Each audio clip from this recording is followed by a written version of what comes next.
Hi. We at Hosokawa Micron Powder Systems welcome you and thank you for attending our next in a series of educational webinars entitled Dry Processing for Ultrafine Industrial Mineral Fillers.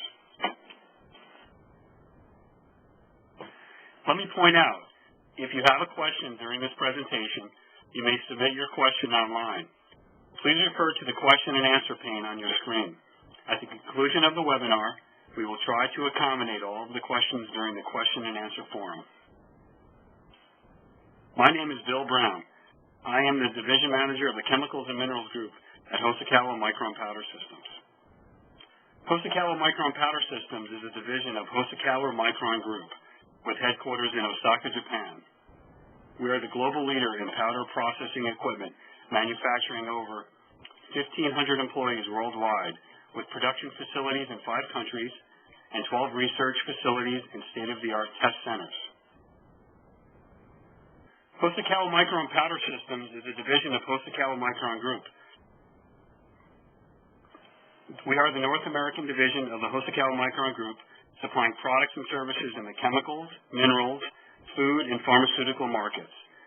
Our brand names include Micro, Alpine, Micron, Riconauta, Majak, Stott, and Vital Air. Now, our division was founded in 1923 under the name Pulverizing Machinery. We are located in Summit, New Jersey, and have approximately 50 to 60 employees, and have been part of the Hosokawa Micron Group for more than 23 years.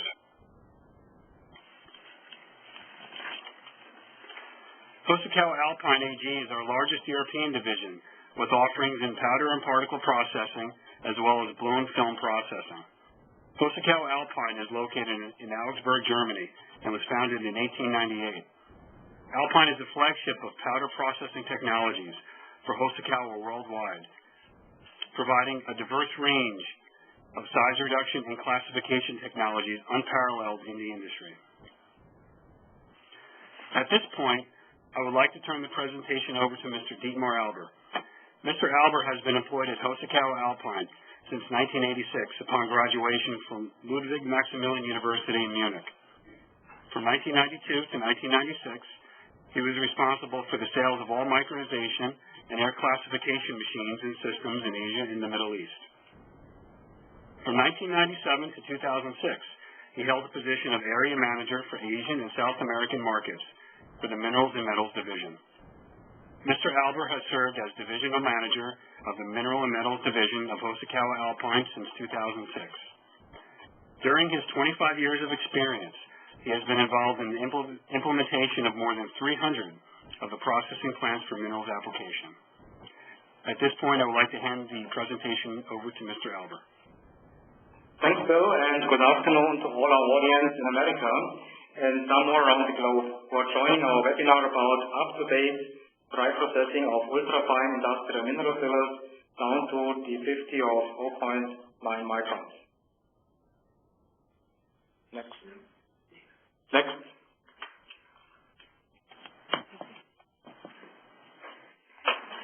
Next slide, please. Next slide, please. I can't control from here. The webinar will cover first the definition of industrial mineral fillers, followed by a categorization of used machine types in this industry and applications. We will introduce in particular agitated vertical ball mill systems, which are representing the high end in dry processing in regards to reachable fineness, followed by superfine ball mill systems, which are today able to reach a fineness up to D97 2.5 microns. Another subject is wet processing, including drying of mineral slurries. We will have a look into applications of classifier mills, and the last topic is discussing various machines for processing of talc. The webinar ends with a recap followed by a Q&A session. What are industrial mineral fillers? Industrial minerals are geological materials which are mined for their commercial value, which are not fuel, not sources of metals. They are used in their natural state or after beneficiation. Industrial mineral fillers are a variety of such processed industrial minerals that may be irregular, fibrous, or platy in shape, and which are typically used in large volumes in paper, plastic, paint, and rubber industries. Typical industrial mineral fillers are calcium carbonate, which is in quantity by far the most used industrial mineral filler at all. Other examples of industrial mineral fillers are talc, barite, kaolin, wollastonite, bentonite, or diatomite. When we talk about industrial mineral fillers, we have to define the particle size of such products. There is no common definition about the size, but widely the following determination is understood in this kind of industry. Standard products, ranging from a fineness of D97 20 to 100 microns, today relatively coarse products. The tendency goes generally to finer grades as ultrafine products, ranging from D97 5 to 20 microns, or even finer so-called superfine products with a fineness below 5 microns. In addition to the particle size, other important features of industrial mineral fillers exist as master-tailored particle size distributions are requested, for example, very steep or very flat distributions with less fines or even high fines content, especially in the lower end of the particle range. Sometimes even B-modular particle size distributions are demanded. The powder shall be very dry, typically with moisture content below 0.3% water. The powder shall not be sticky, they must freely flow, which is due to the electrostatic forces, especially for the ultrafine and superfine fillers, also a big problem, and which requires chemical additives already during processing. The powders must be free of undesired oversized particles above the defined top cut, which requires a classifier which can give a really sharp top cut. Some minerals are having a special particle shape, like wollastonite, which is needle shape, or kaolin, which is flappy shape. Such properties shall be kept during processing, and not all processing systems can keep their properties, which are for many industrial applications of the mineral fillers indispensable. The trend today in regard to fineness goes straight to the superfine products with typical average particle sizes of the 1 to 3 microns. Although all these conditions shall be fulfilled, an industrial mineral filler shall be made available still at discount prices, and the competition among the producers is quite high. All these high-tech products today need high-tech mineral fillers. Without such powders, the production of plastic parts for cars, high-quality paper, and paint isn't possible. In this graph, you can see the typical application range of individual machines in use when processing industrial mineral fillers. On the x-axis, you see the fineness over D97, and on the y-axis, the hardness according to most. Standard fillers with a fineness coarser as D97 20 microns can often be processed even with impact mills, for example, hammer mills or pin mills, or slightly finer with classifier mills. But this field is widely dominated by so-called vertical roller mills or ball mill systems. Impact and classifier mills typically are giving a relatively steep particle size distribution, but are unable to do very fine. And in addition, the energy consumption compared to a roller mill is quite high. However, due to low investment costs, these machines are used either for production of designated products or for pre-planning jobs, for example, in front of a wet milling process. As we will see later, classifier mills can keep, for example, the needle shape of wollastonite. If powders need to be finer, jet mills, and for superfine products, superfine ball mills and agitated ball mills come more and more into the picture. One has to say that jet mills basically are 4 to 6 times higher in energy consumption as other systems and are still giving an often undesired steep particle size distribution. Today, grinding and classification is done differently compared to those old days, several hundred years ago. However, the basic physics behind the processing remained the same, but became highly sophisticated. The big question mark for everyone looking into new investment or processing of new products is the selection of the right processing machine or processing system under consideration of the end product application, investment cost, energy consumption, future markets, and market trends. In the following, I will introduce some systems which are mainly targeting the production of superfine products or special applications. The first system represents the ultimate processing system in regards to reachable fineness by a dry processing method. It is the dry agitated ball mill system which can reach under industrial production conditions in dry processing a fineness up to a top cut of D97 2.5 microns with an average particle size of 4.8 microns. Such agitated ball mill systems are running in a closed processing circuit with high-tech classifiers, whereas the agitated ball mill is creating a certain quantity of fine particles which will be taken out by the advanced classifier at high yields and at best top cut. Let me explain the flow sheet. Such systems need with pre-ground powders below 100 micron feed. The feed material of minus 100 micron is fed to a weighing hopper, which is also receiving the reject from the classifier. From here, it is fed into with the ceramic grinding media to a bucket elevator into the agitated ball mill. Both the product and the ceramic grinding media are discharged from the mill. The residence time of the powder incurred in the mill can be adjusted via a frequency converter, which is controlling the discharge through. After leaving the mill, the beads are separated by a screen and turning back to the grinding system. The powder is pneumatically transferred by the classifying air to the multi-wheel classifier, which is separating, for example, a product minus 5 micron. The reject turns back to the system for further micronization, and as you can see here, it is a totally closed circuit producing a superfine powder. Here you have a look into such an agitated ball mill.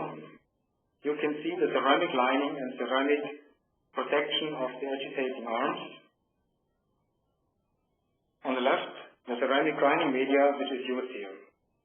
The ceramic lining in combination with the ceramic grinding media will result in a higher whiteness compared to any other system. Typical mill size is a 400 kilowatt mill with an overall height of 4.5 meters and a volume of the grinding chamber of 2,000 liters.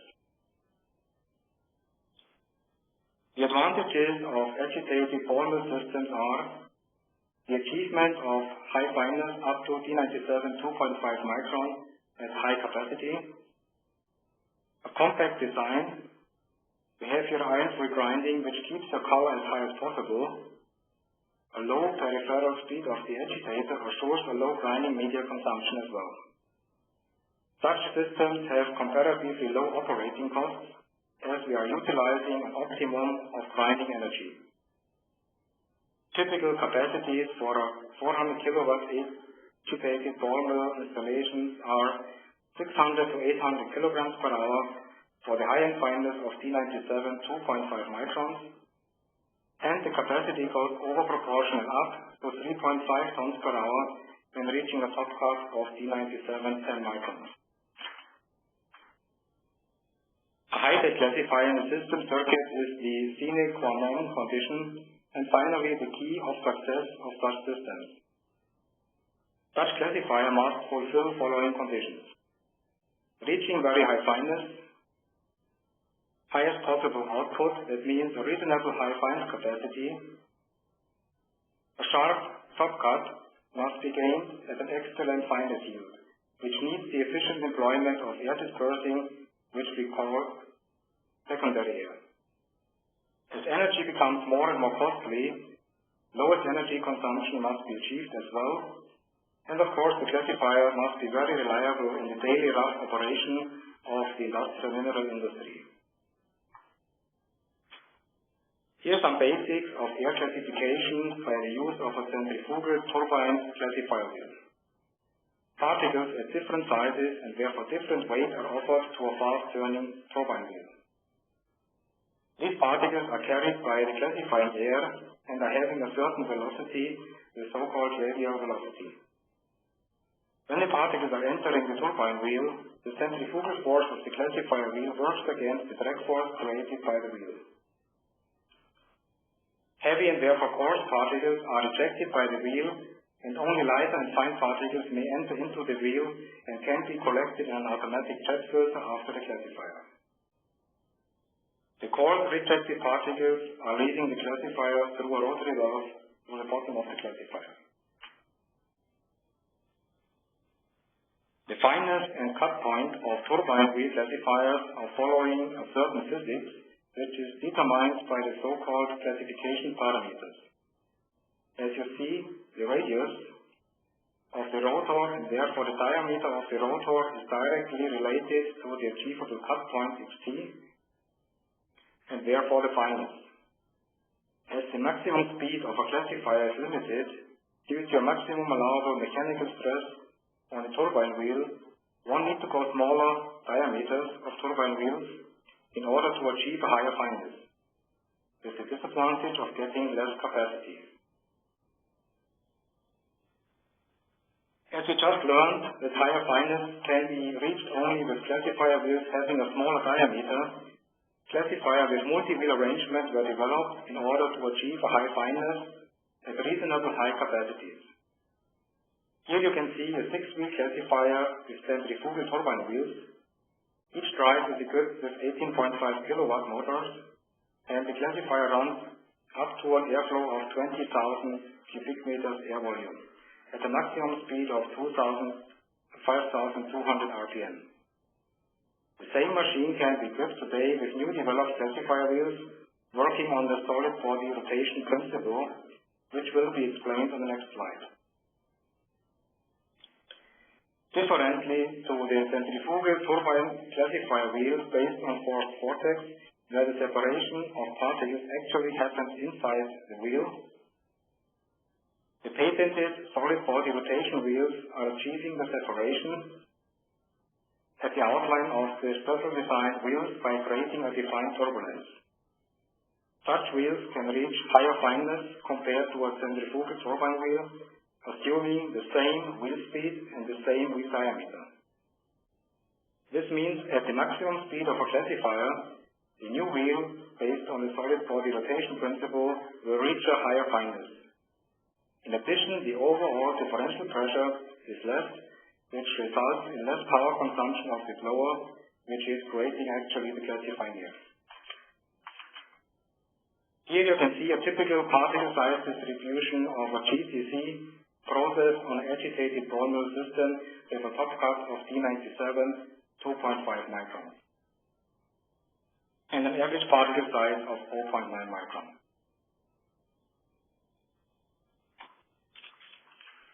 This is an example of a multi-wheel classifier with 3 solid body rotation wheels, which gives a capacity of 1,500 kilograms per hour and a top cut of D97 5 microns. But it can go as fine as D97 3 microns as well. A typical capacity for a coarser product of D97 10 microns is 3.5 tons per hour. The next topic covers today's possibilities with superfine ball mills, which are today able to reach a fineness of up to D97 3.2 microns at an average particle size of 1.3 microns. Over the years, ball mill classifying circuits were developed from maximum fineness of D97 10 micron down close to 3 micron subcut. This was possible by the optimization of all ball mill parameters, the use of grinding aid, and the incorporation of advanced classifiers. There are quite a number of processing parameters which are influencing the result and efficiency of ball mill classifying systems. First, the ball mill revolution RPM. Today, can be varied by the use of a frequency converter, which makes the system quite optimized. Then is the L/T ratio. A longer drum will lead to a higher fineness content, but might be less efficient. We have the selection of grinding media. We talk here about grinding balls or steel taps, steel or ceramic grinding media. Generally, steel taps have a higher bulk density and are more efficient. The selection and sizing of grinding media is very important as well. The right sizing between 15 to 50 millimeter balls of steel taps depends on the end product fineness, but also the maximum feed size to the mill. There are the number of grinding chambers. Typically and preferably a single chamber is used, but 2 or 3 chamber versions are still on the market, which are less flexible when a change of the performance is needed later, which is often the case. There is selection of mill linings. For soft minerals, usually steel linings are in use, sometimes in high chrome versions, which are giving less decoloration, although this effect is very little with soft minerals. In very rare cases, ceramic linings are used if the possible whiteness must be increased, or any iron contamination must be avoided. There are different mill discharge systems. We talk here about air swept, overflow, slot walls, etc. Air swept mills are mainly used for coarse fillers and are not very suitable for fine grinding, as too much coarse powder is taken out by the airstream of the ball mill already. A slot wall, also diaphragm wall cord, with outlet through the neck journal of the ball mill is the best option, as very fine grinding media can be used, which is very good kept into the ball mill and is not clogging any outlet plugs. Finally, we can select the ball mill filling level. Depending on the media selection and lining, filling levels of 20 to 40% are used today. All the mentioned parameters have a direct influence on the efficiency of the grinding classifying system. On top you see a single chamber mill with peripheral outlet slots, which can be used for standard and ultrafine fillers in the range of D97, 15 up to 100 microns.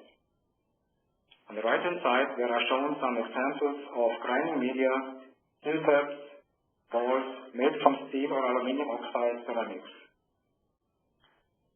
The illustration on the left is showing the possible motions in a ball mill. Figure A shows the cascade motion, where the media is mainly rolling and we have shear forces for grinding, creating actually lots of heat. When you increase the speed, we come to figure B, which shows the cataract motion, where we find hitting forces as the media is lifted up and falls back into the grinding media product bed. We should work at the change over from cascade to cataract motion in the ball mill in order to utilize both effects, which is reached at about 60 to 80% of the so-called critical speed. Those 100% effect is seen in figure C, where the centrifugal force gets as high as the media is no more falling down, but sticking on the wall. Here you see a schematic illustration of possible operating conditions in a ball mill, related to the filling level from 10 to 40% over the percentage of critical speed of the mill. In steel ball mills, which we mainly use for mineral fillers, the optimum of 25% filling level at 70% of the critical speed is shown by the red arrow. Here you see two examples of ball mills. The red one is designated for a steel lining, and the schematic drawing shows a ceramic lining with a peripheral center outlet, which gives a deeper parting size distribution compared to end product outlets, as the material has a shorter residence time to the center of the mill. Such mills are actually feed from the right and left side of the mill.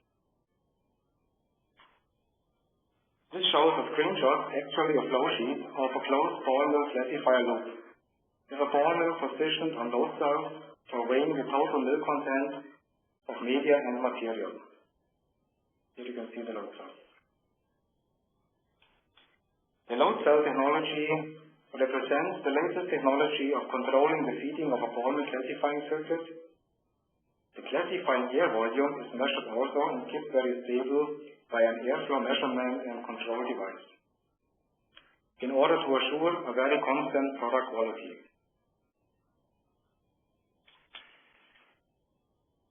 Here are some typical figures from an industrial installation in the field for a superfine ball mill with 450 kilowatt drive and a multi-wheel classifier. Such system is able to go as fine as to T97 3 microns at a capacity of 1.2 tons per hour. And it shows also that the superfine grinding on ball mills is possible in practice, but needs quite a number of energy compared to a 10 micron product on the same system, where we have about 4 times more capacity at close to 5 tons per hour. The following graph shows the dramatic increase of energy consumption on ball mill classifying circuits when producing products finer as T97 8 microns. Such systems are options for those who do not need such fine products all the time, but they have the option to do this as well. Our next topic is the wet grinding of minerals by the use of agitated wet ball mills for the production of slurries with the option of drying them on long gap mills following the flash drying principle. This topic is targeting here mainly the production of GCC slurries for the paper and plastic industry. The wet grinding here is carried out by 1 or 2 step grinding on vertical wet mills. Such plants are used either as merchandise plants or satellite plants. In the case of merchandise plants, they serve several customers and the GCC is supplied either as a slurry or as powder form after micronization. In the case of satellite plants, they serve only one customer, which is usually a paper mill next door, and the slurry is directly pumped to the paper mill.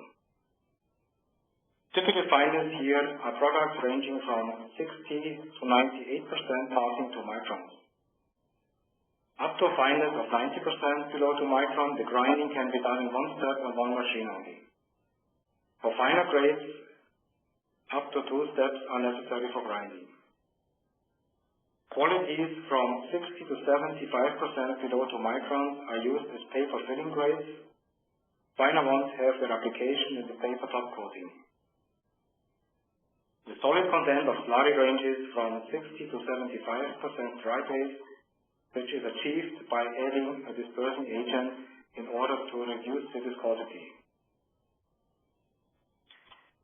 The goal during the wet grinding process is to achieve a relatively steep particle size distribution, as especially the paper industry doesn't like too much fineness. As it anyhow is swept out during the paper production and considered as a loss. Here you can see the ideal curve which can be achieved on modern mills today. In case dry powder has to be sold, the slurry must be dried, and during drying we have the option of coating with stainless stearic acid simultaneously during the process, a so-called surface treatment by stearic acid, which has its application mainly in the plastic industry. Let me explain the system. The ready ground slurry is pumped into the bottom section of the long gap mill, where the hot air at temperatures of 400 degrees Celsius or 750 degrees Fahrenheit is entered in the mill. The slurry is instantly dried and then agglomerated in the upper rows of the mill.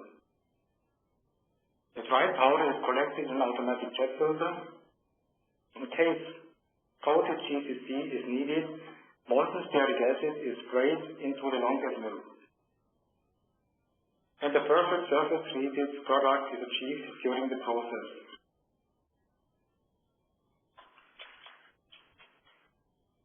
The next subject of classifier mills for industrial minerals leads us a bit to coarser side, but is a very interesting subject.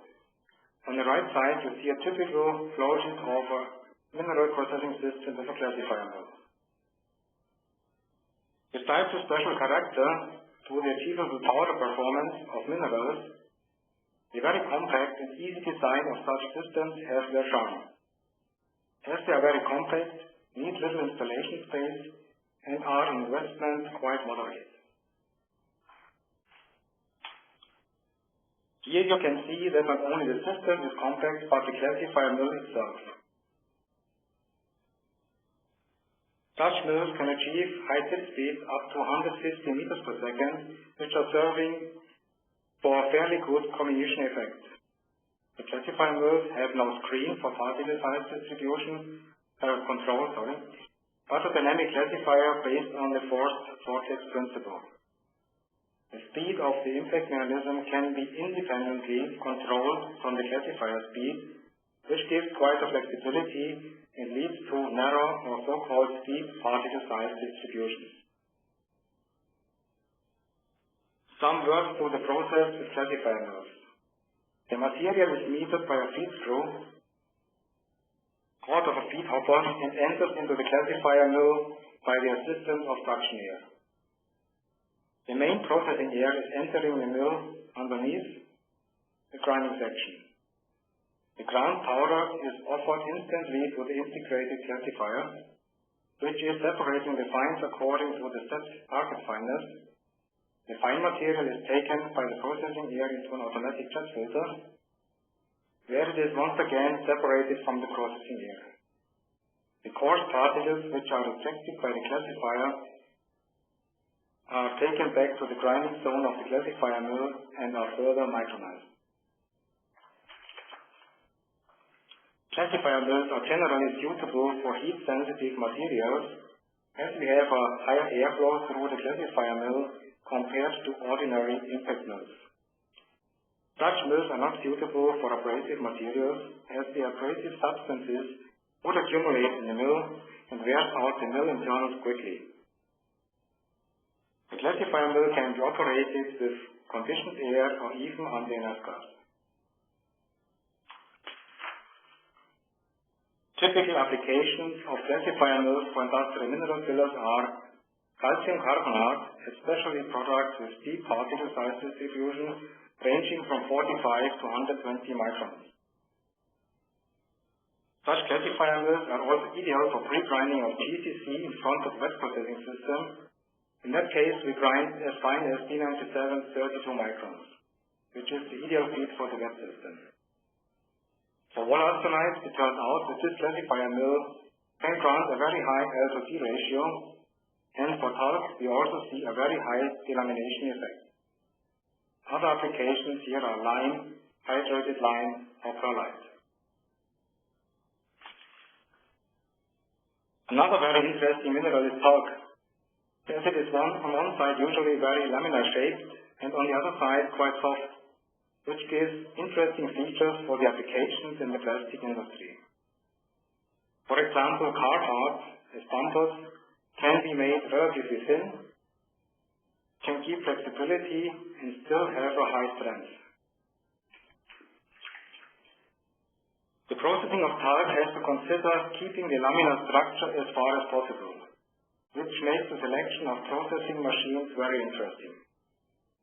For processing of talc, depending on the fineness and application, ball mills, table roller mills, jet mills, and wet grinding as well can be employed. We see the trend that the decades dominating high energy consuming jet mill shall be substituted by other methods, for example, wet grinding or ball milling, especially for the very fine grades. However, in jet milling, there were also some new developments. By changing the classifier section from a standard turbine classifier into a classifier working on the solid body rotation principle, with the advantage that higher air volumes can pass the same size of jet mill, and in addition, a higher fineness can be achieved. As one can see from this chart, the coarser grades of the 55 to 10 microns are done on table roller mills at relatively low energy consumption. We talk here about 50 to 40 kilowatt hours per ton. The finer grades typically are done on jet mills, and if you compare the 50 or 5 micron product, you can see that the jet mill consumes about 5 times more energy as a table roller mill. This one is that one. But the jet mill has a slightly better delamination effect. Lately, ball mills were showing very good results, and we see also a use of very fine powders of talc at finenesses of below the 51 micron, where the net milling comes into the picture at relatively low energy consumption for the grinding, however it needs drying later.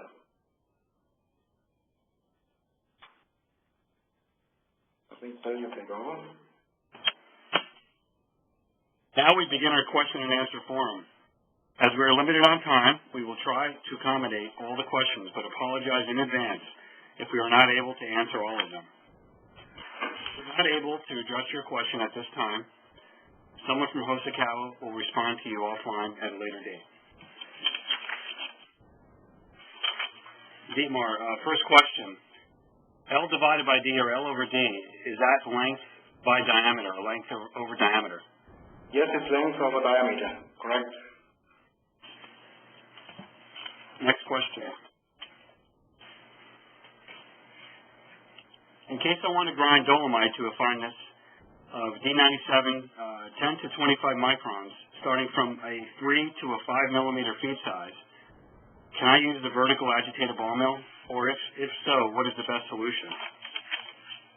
Well, this is a typical job for a ball mill classifying line, because in terms of energy consumption and grinding rate consumption, a ball mill system has an advantage for such finenesses coarser as D90 7-10 microns.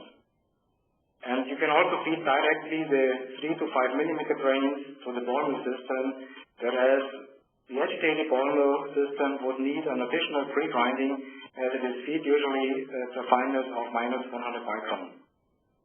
And also the investment costs for ball mill lines are a little less. Thank you.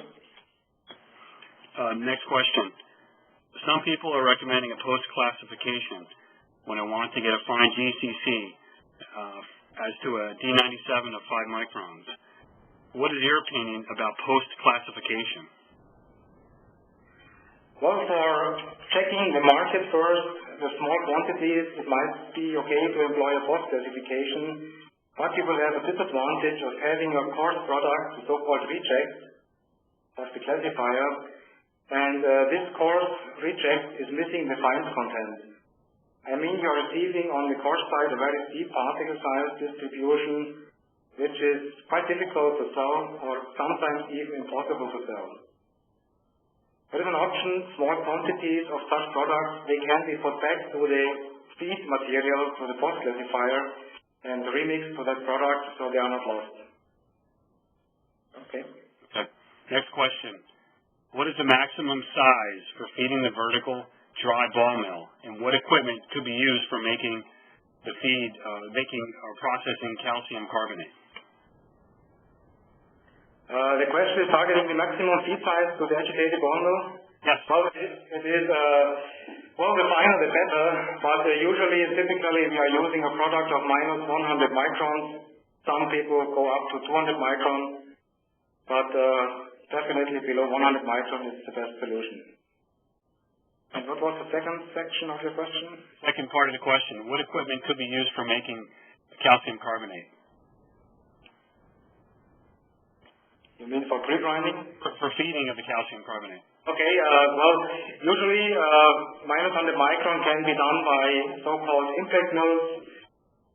That is in fact a fast-running hammer mill, and by this we can achieve easily minus 100 micron. Or if ball mill systems are available, you can take a certain portion from the reject of the system. Yeah? Okay, next question. What might be the best approach for achieving fine grinding of kaolin? And next one is adipolgite. So what would be the best approach for achieving fine grinding of kaolin? Well, fine grinding of kaolin typically is done conventionally in wet grinding. Sometimes the viscosity is a problem, as not always a dispersing agent can be used. But also today we have systems running for kaolin which are done in the dry way. And we have also very good results, especially with the agitated vertical ball mill system. Okay. Next question, Mr. Albert. What is the typical wear rate of ceramic beads in the agitated ball mill systems when grinding GCC?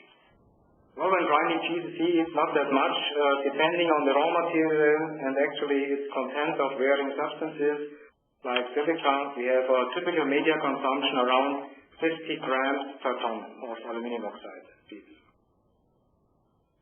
Okay. Next question. I have an old classifier mill which was used for limestone grinding down to 100 microns. I want to use it now for talc down to a D97 of approximately 45 microns. What is your recommendation?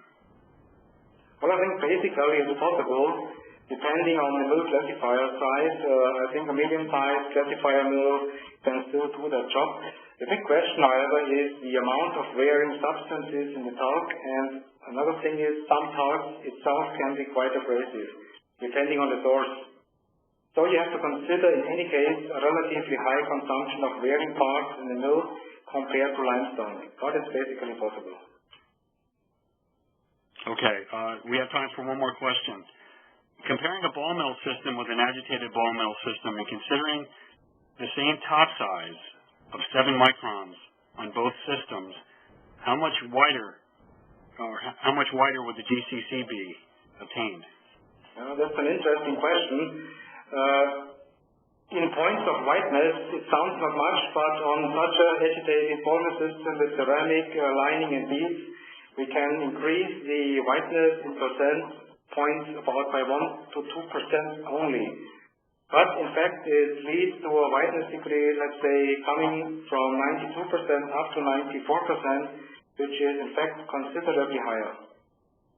And on the market, you achieve, of course, a much better price. Okay, that now concludes the question and answer forum. We at Hosokawa Micron sincerely thank you for your time and attention today. Please refer to our website, hmicronpowder.com, to view upcoming educational webinars, notably micronization of hard minerals to the nano range, which will be held on March 16th. If you have any further questions or requests, you may contact Mr. Albert or me.